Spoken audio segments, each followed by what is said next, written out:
ఇప్పటి వరకు 34.81 లక్షల మందికి రేషన్ సరుకులు అందించామని ఏపీ పౌర సరఫరాల శాఖ మంత్రి నాదెండ్ల మనోహర్ తెలిపారు. 3,73,000 మంది వృద్ధులు, దివ్యాంగులకు ఇంటింటికి వెళ్లి రేషన్ సరుకులు అందించామని చెప్పారు.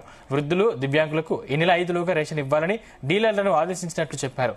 కొన్ని చౌక ధరల దుకాణాల వద్ద సర్వర్ సమస్యలు తలెత్తాయని వెంటనే పరిష్కరించి పంపిణీ కొనసాగించినట్లు చెప్పారు. 1వ తేదీ నుంచి 15వ తేదీ వరకు రేషన్ దుకాణాలు తెరిచే ఉంటాయని, పనులు మానుకుని రేషన్ దుకాణాలకు వెళ్లాల్సిన అవసరం లేదని చెప్పారు. కార్డుదారులకు మరింత సౌకర్యం కల్పిస్తూ ఏ దుకాణానికైనా వెళ్లి రేషన్ తీసుకునేలా పోర్టబిలిటీ తీసుకొచ్చినట్టు తెలిపారు.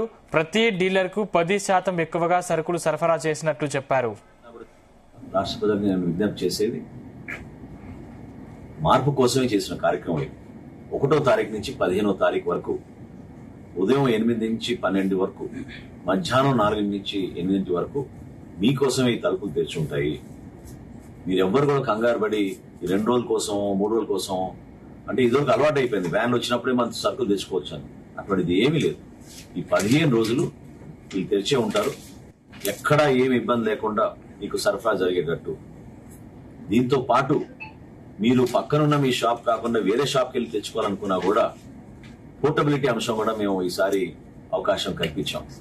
ఎవరు ఏ షాప్కి వెళ్ళినా కూడా తీసుకునే విధంగా 10% ఎక్కువగా సరుకులు ఈ షాపులకు అందించి ఈ కార్యక్రమాన్ని ప్రజల్లో మరింత దృఢంగా వారు కోరిన విధంగా ఏ సమయం అయితే వారు ఆ సమయానికి రాగలుగుతారో, పనులు మానేసుకుని రావాల్సిన పరిస్థితి లేకుండా ఈ కుటుంబాలకి ఒక ధైర్యం నింపే విధంగా, ఒక భరోసా నింపే విధంగా ఈ కార్యక్రమం చేసుకుంటూ వచ్చాం. దయచేసి ఎవరి కుటుంబాలు అయితే 65 సంవత్సరాలు నిండిన వృద్ధులు ఉన్నారు, అదేవిధంగా దివ్యాంగులు ఉన్నారు, మీరెవ్వరు కూడా తొందరపడి షాపుల దగ్గర రావాల్సిన పరిస్థితి లేదు. ఖచ్చితంగా మా డీలర్లే మీ దగ్గర తీసుకొచ్చి అందిస్తారు.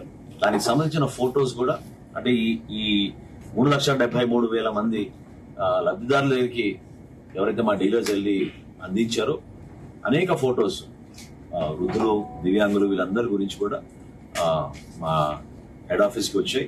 అవన్నీ కూడా మీ అందరితో షేర్ చేసుకుంటాం. మీరే చూస్తారు ఎంత ఫ్యాక్చువల్ గా మేము చేయగలుగుతున్నాం.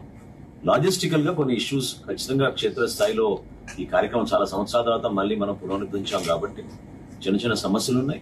ఇవన్నీ కూడా అధిగమించుకుంటూ ఈ కార్యక్రమాన్ని మరింత వేగవంతంగా ప్రజలకి మరింత మెరుగైన సేవలు అందించే విధంగా ముందుకు తీసుకెళ్తామని ఈ సందర్భంగా మీ అందరూ కూడా తెలుపుకుంటున్నాను.